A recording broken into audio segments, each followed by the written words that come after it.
안녕하십니까. 아세아나 신학대학교 기독교 교육 상담학과 학과장 전병철 교수입니다.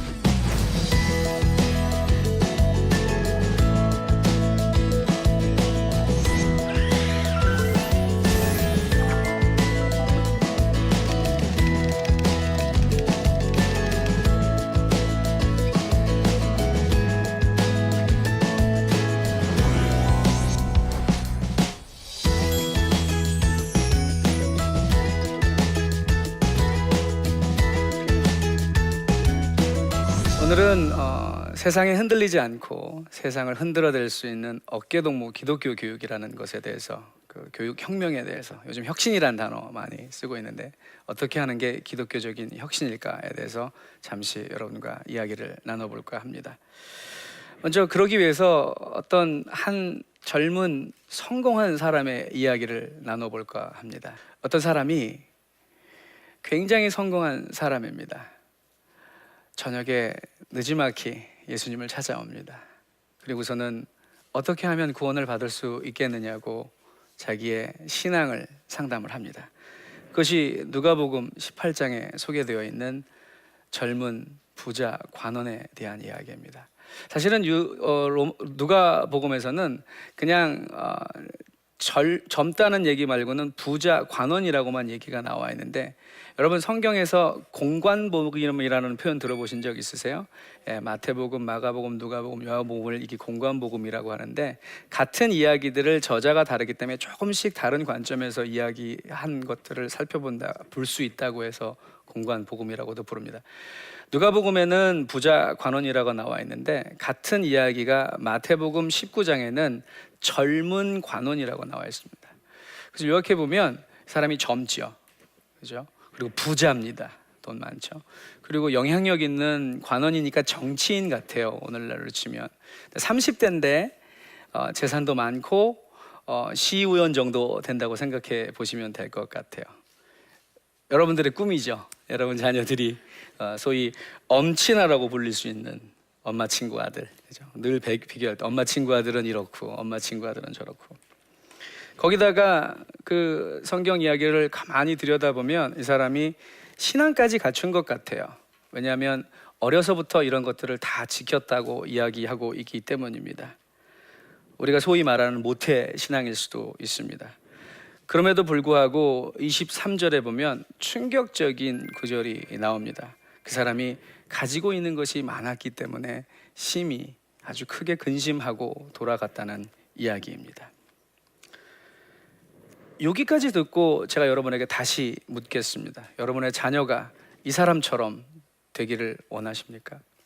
다 가졌지만 예수님의 초대 앞에 근심하며 돌아가는 인생. 많은 사람들이요, 자기 자녀들이 성경의 인물처럼 컸으면 좋겠다고 이야기합니다. 그래서 아이 이름도 다윗이라고 짓기도 하고, 또 영어권에서는 다니엘이라고 짓기도 하고. 저희가 자녀들을 위해서 기도할 때 성경 인물처럼 크게 해달라고 기도하는 것이 얼마나 위험할 수도 있다는 것을 여러분에게 가르쳐 드리고 싶습니다. 다윗처럼 크게 해달라고요? 다윗처럼 불륜이나 저지르고 그런 살인이나 하고 그런 사람으로 크기를 원하십니까? 심지어는 욥처럼 크게 해달라고, 욥 같은 인물이 되게 해달라고.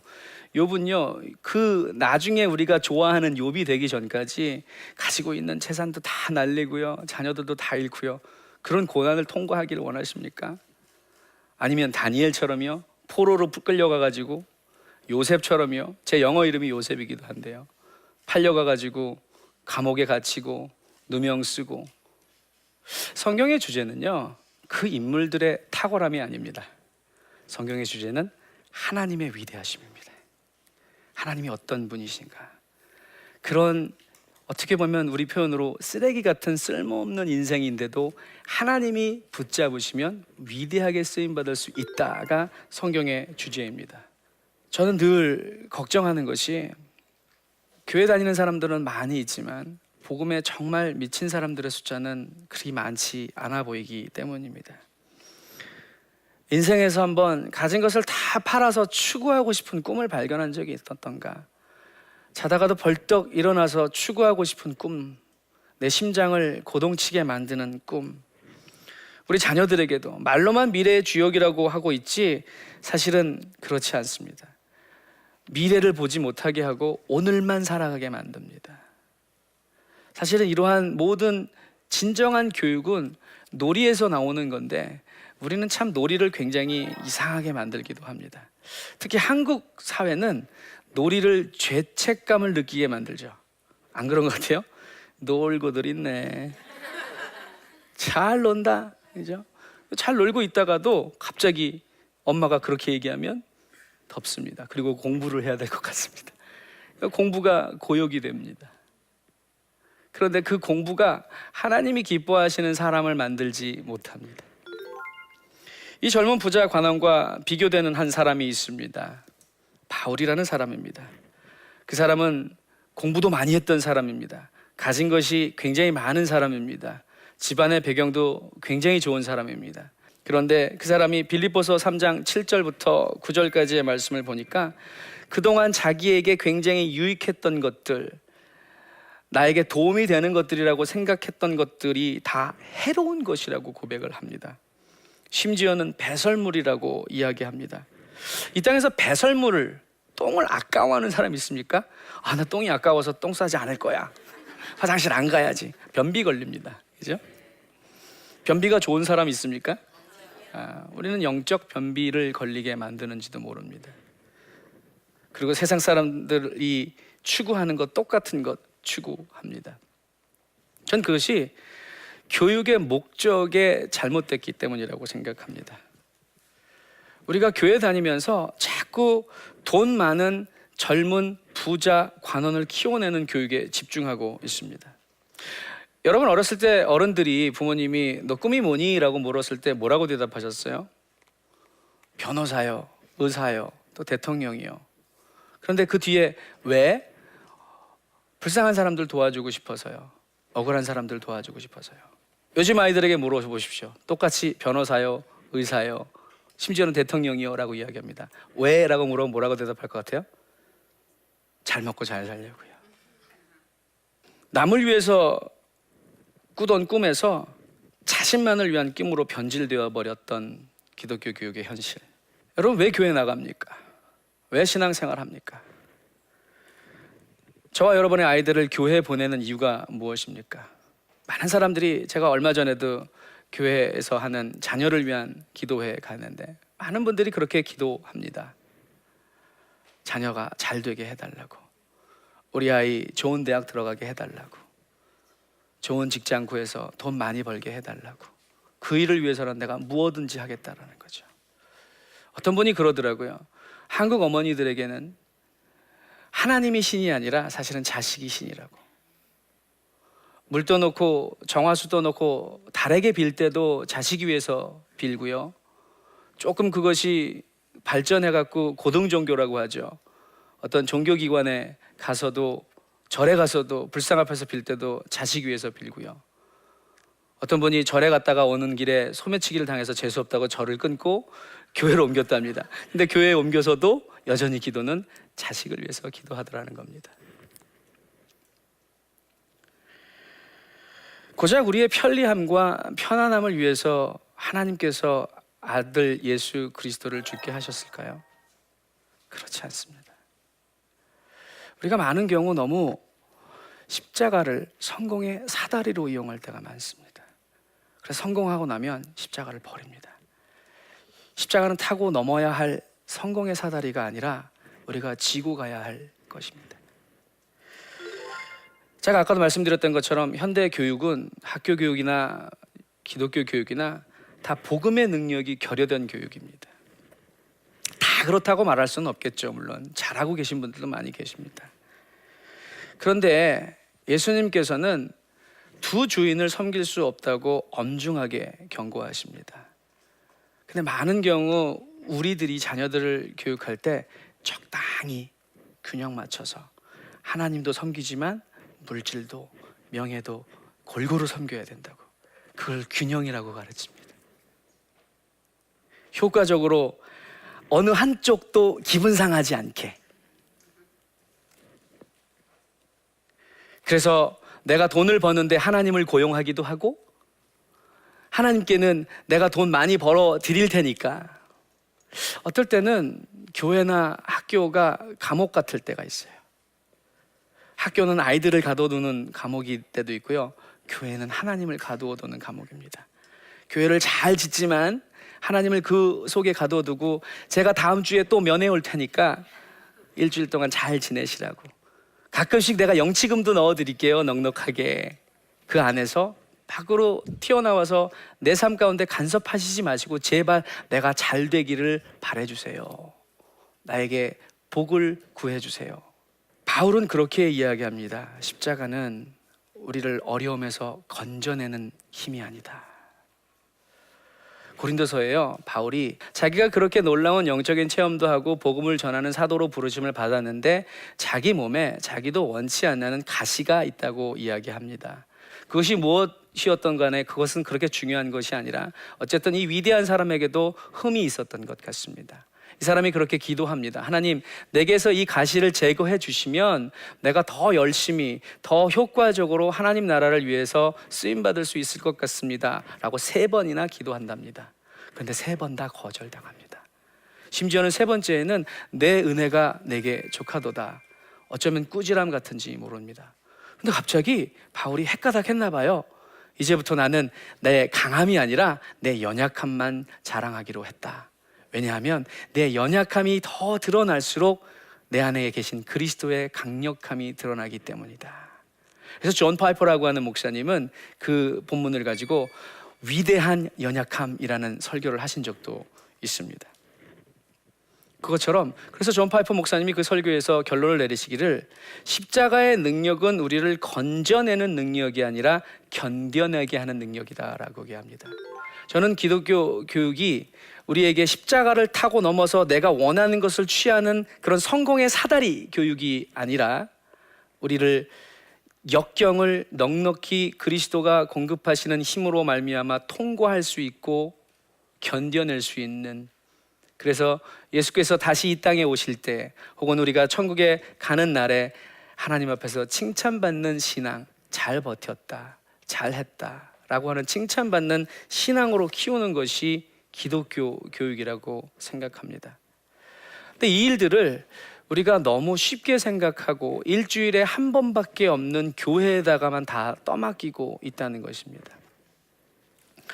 한 번은 제가 미국에 있을 때 무비 가이드라고 하는 헐리우드에서 그 영화를 평론하고 평가하는 그런 귀한 기관이 있습니다. 기독교인들이지만 자신들이 기독교인이라고 밝히지 않고 좋은 영화 만들어 달라고 이야기하는 그런 단체입니다. 그 기관이 한 번은 미국의 청소년들이 태어나서 고등학교를 졸업할 때까지 약 한 17년 혹은 18년 정도 동안 어떤 기관이 이 아이들의 가치관 형성에 가장 많은 영향을 끼치는가 조사를 해봤답니다. 그랬더니 이렇게 교회에서 18년 동안 보내는 시간이 평균 800시간이더랍니다. 그리고 가정에서 부모님과 보내는 시간이 2000시간이더랍니다. 미국은 고등학교까지 의무교육이라서요, 유치원에서부터 고등학교까지 보내면 13년인데 13년 동안 학교에서 보내는 시간이 11,000시간 정도 되더랍니다, 평균적으로. 그리고 나머지 시간, 엄청난 시간 보이시죠? 63,000시간입니다 정확하게 미디어와 보낸답니다. 누가 우리 아이들을 키운다고요? 뽀로로가 우리 아이들을 키우는 거예요. 우리 아이들의 손에서 스마트폰을 뺏을 수 있다고 생각하십니까? 없습니다. 저는 스마트폰을 뺏는 것이 중요한 것이 아니라 그 스마트폰과 그 미디어 영역을 그리스도 예수의 피 묻은 복음으로 구속해서 우리 것으로 만들어서 활용할 수 있어야 된다고 생각합니다. 그 일을 가능하게 할 수 있는 기관이 바로 가족입니다. 기독교 교육 헌장이라고 불리우는 신명기 6장 4절부터 9절까지의 말씀이 있습니다. 들어라 이스라엘아 라고 하면서 시작하는 말씀인데, 그 이야기를 많은 사람들이 자꾸 교회 지도자들에게, 목회자들에게, 교사들에게 주어진 말씀이라고 생각하고, 목사님, 전도사님, 선생님 이렇게 나와 있잖아요, 우리 아이들에게 이렇게 가르쳐 주세요. 사실 신명기 6장 4절부터 9절까지의 말씀은 남이 아닌 부모들에게 주어진 하나님의 명령입니다. 먼저 부모된 여러분들이 이 하나님을 사랑하는 그 사랑을 여러분 마음판에 새기고 그것을 다음 세대에게 전해주십시오라고 하는 이야기입니다. 그때 미디어 교육의 중요성도 이야기합니다. 이 귀한 메시지를 손목에 메고 이마에 써붙이고 문설지에도 써붙이고, 그 당시로는 최고의 미디어 교육일 것입니다. 그 일들을 어디서부터 시작하라고요? 가정에서 시작하라는 겁니다. 다음 세대의 신앙교육뿐만이 아니라 미래 교육은요, 학교가 아니라, 교회가 아니라 가정으로 다시 돌려보내야 합니다. 그렇다고 해서 주일학교가 없어져야 된다는 것은 아닙니다. 주일학교의 기능은 그 부모님들을 잘 코칭하고 섬겨드려서 부모로 하여금 다음 세대들에게 이 신앙을 전수할 수 있도록 챔피언으로 만들어드리는 일입니다. 부모님들은 뒤로 물러서는 관객이 아니라 부모님이 챔피언이 되셔야 되는 것입니다. 그러기 위해서 이 부모님들을 전문적으로 교육하기 위해서 제일 중요한 것이 교회 학교의 교사들의 전문성을 키워야 합니다. 여러분, 1 더하기 1 더하기 1은 몇이죠? 3이죠. 이 아주 간단한 수학 공식을 가르치기 위해서 초등학교 선생님이 되려면 몇 년이 걸리는지 아세요? 최소한 5년이 걸립니다. 4년 대학을 나와야 되죠. 1년 동안 수습교사를 하고 나서 교사 임용이 돼야지 이 1 더하기 1 더하기 1은 3이라는 아주 심플한, 누구나 알 수 있는 상식적인 걸 가르칠 수 있는 교사가 됩니다. 그런데 혹시 여러분 1 더하기 1 더하기 1은 1이라는 사실 들어보신 적 있으세요? 그것이 기독교에서 얘기하는 삼위일체의 놀라운 비밀입니다. 그죠? 이 놀라운 비밀을 가르치는 주일학교 교사가 되는 자격이 뭔지 아십니까? 너 시간 많지? 너 애들 좋아하지? 저는 질문을 좋아하는데 여러분 질문해 보겠습니다.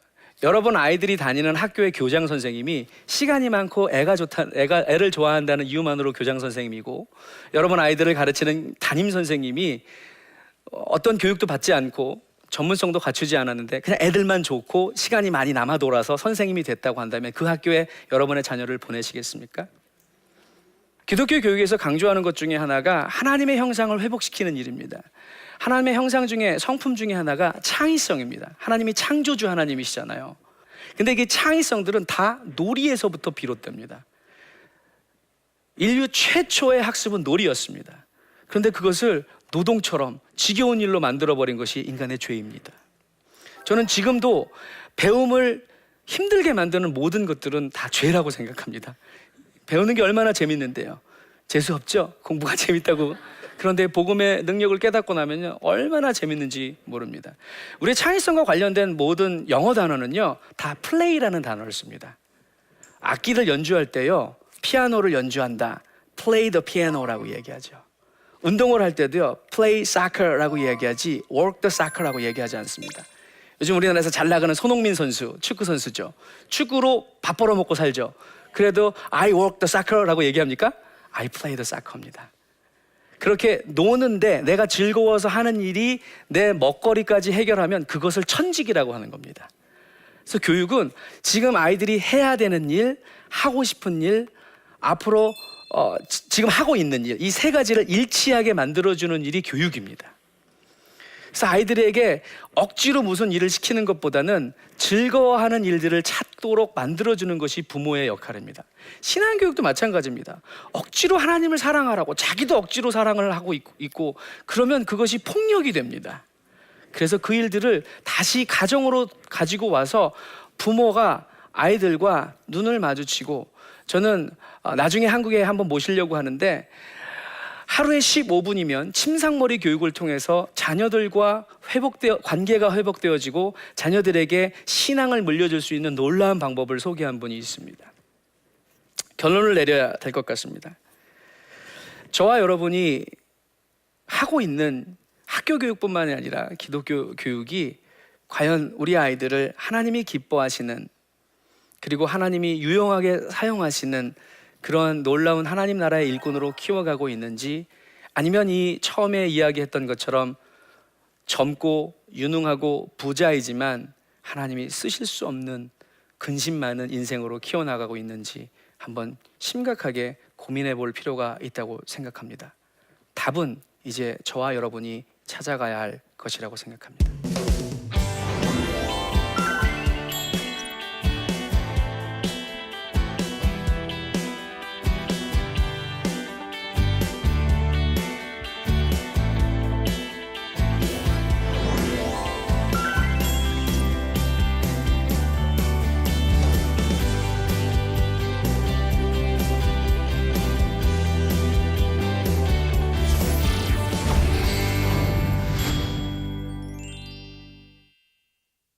또 강의를 듣고 몇 분이 질문을 주셨는데요. 그중에 또 2개 질문만 뽑아서 한번 대답해 보도록 하겠습니다. 가정과 교회에서 아이를 잘 교육한다고 해도 학교와 세상에서 지내는 시간이 많다 보니 세상을 흔들지 못하고 도리어 흔들릴까 걱정이 됩니다. 부모로서 어떻게 준비해 줘야 할까요? 참 이건 아이를 키우고 있는 저도 큰 고민거리이기도 합니다. 그런데 이 시간 싸움에서 이겨야 된다고 생각합니다. 그래서 저는 흔히 12번의 여름이라고 하는 표현을 사용하는데요. 아이들이 3살 이전의 기억은 잘 못하는 것 같아요. 3살 이후의 것들만 기억을 하고요. 그리고 15살이 넘어가면요, 여러분들 아시겠지만 내 자식이 아니더라고요. 그래서 3살부터 15살 때까지 12회잖아요. 그 12회 가운데 여름 휴가를요, 정말 잘 보내야 된다고 생각합니다. 우리가 잘 놀지 못해서 모든 문제들이 생기는 거거든요. 휴가도 노는 겁니다. 근데 우리는 휴가를 갔다 와서 또 쉬어야 할 정도로 휴가 자체가 잘 놀지 못해서 그래요. 아이들에게 그 12번의 추억을 만들어주면 이 아이들은 커서 집안을 떠나더라도 부모의 슬하를 떠나지 않게 될 수 있다고 생각합니다. 그것을 만들어가기 위해서 또 매일매일, 아까도 강의 때 말씀드렸던 것처럼 한 15분 정도 자녀들과 눈과 눈을 마주치고, 15살 넘어가면요, 눈과 눈을 마주치는 일은 불가능합니다. 그럼에도 불구하고 여전히 아이들이 고등학교를 졸업하고 대학교에 갈 때까지, 성인이 될 때까지 잠은 집에 와서 잘 거 아니에요? 그래서 그때 자연스럽게 오늘 하루는 어땠니? 오늘 힘든 일은 없었니? 하버드 교육대학원의 연구에 의하면 이 뇌세포가요, 하루에도 수십만 개가 죽었다, 수십만 개가 새로 생긴다고 합니다. 그런데 그 성경에도 그런 얘기라, 분을 품고 잠자리에 들지 말라고. 우리가 좀 그날에 있었던 일들을 잘 극복하지 못하면 그래서 가난한 나라의 아이들이 계속해서 지능도 떨어진답니다. 내일도 먹을 것이 없을 거라는 절망 가운데 잠자리에 들면 뇌세포가 살아나지 않는답니다. 그래서 그날 있었던 일들을 좋은 일이었던 나쁜 일이었던 부모와 함께 이야기함으로써 그 아이들의 이야기만 들어줘도요, 해결이 되고 풀린다고 하더라고요. 그래서 더 늦기 전에 차분하게 다그치지 말고요, 이거 해라 저거 해라. 여러분들도 이거 해라 저거 해라 그러면 싫으시잖아요. 그냥 들어주세요. 그리고 뭐 해라 말아 명령조가 아니라 질문을 하시면 좋을 것 같아요. 오늘 어땠니? 이건 저렇게 하는 게 어떻겠니?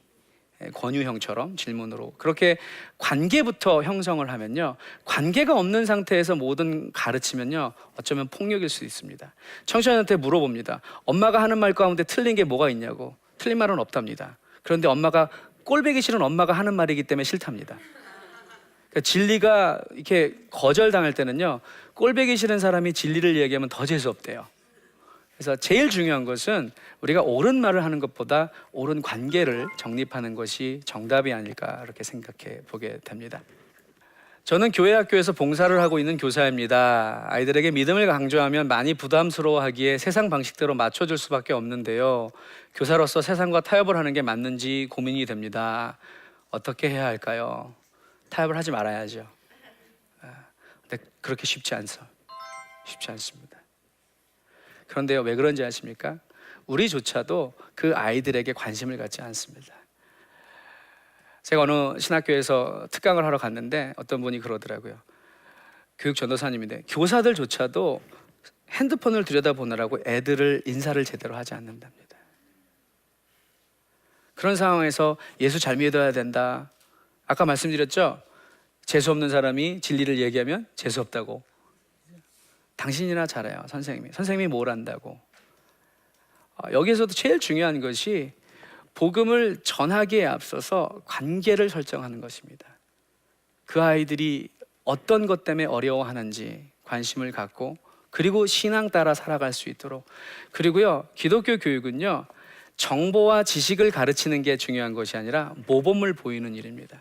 예수님은 3년 동안 공생애 가운데 단 한 번도 티칭을 하신 적이 없습니다. 멘토링이라는 방법은 뭐냐면 같이 더불어 살면서 당신 스스로 본을 보이셨다고 합니다. 주일학교 교사로서도요, 20분 30분밖에 되지 않은 공과 시간에 성경 공부를 가르쳐봐야 얼마나 가르치겠습니까? 근데 그들은 우리 선생님들의 삶을 본단 말이죠.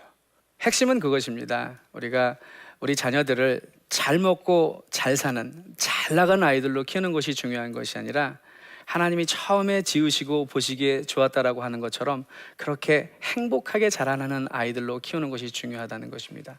그러기 위해서는 우리가 먼저 복음 때문에 행복해야 하고요, 세상에 흔들리지 않는 믿음을 갖는 것이 중요하다고 생각합니다.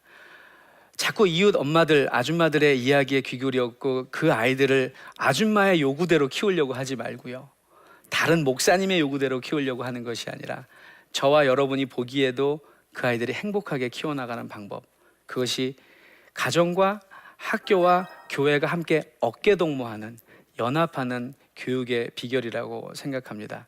모쪼록 여러분이 속한 가정으로 돌아가셔서 그동안 아이들에게 이래라 저래라 라고 말씀하셨다면 이제부터는 그렇게 하시지 마시고 함께 신앙 이야기도 하고 학교 이야기도 하고 엄마한테 바라는 게 뭐니? 라고 좀 넌지시 물어보기도 하고 이렇게 대화의 물꼬를 터가는, 그래서 우리 엄마가 우리 아빠가 세상에서 최고야 짱이야 라고 칭찬 듣는 부모님들이 되시기를 바랍니다.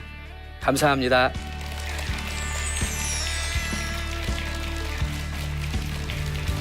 안녕하세요. 저는 바램 감성소통연구소 주민관 대표입니다.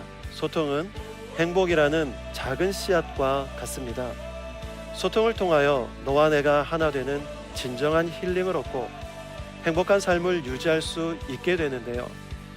똑같은 소통이라도 사람을 살리는 진짜 소통과 사람을 죽이는 가짜 소통이 있다는 사실 알고 계십니까? 이 두 가지의 차이점에 대해서 정확하게 짚어보고 행복을 만드는 감성 소통에 대해서 나침반에서 함께 이야기 나누고자 합니다. 나침반 많이 시청해 주시기 바랍니다.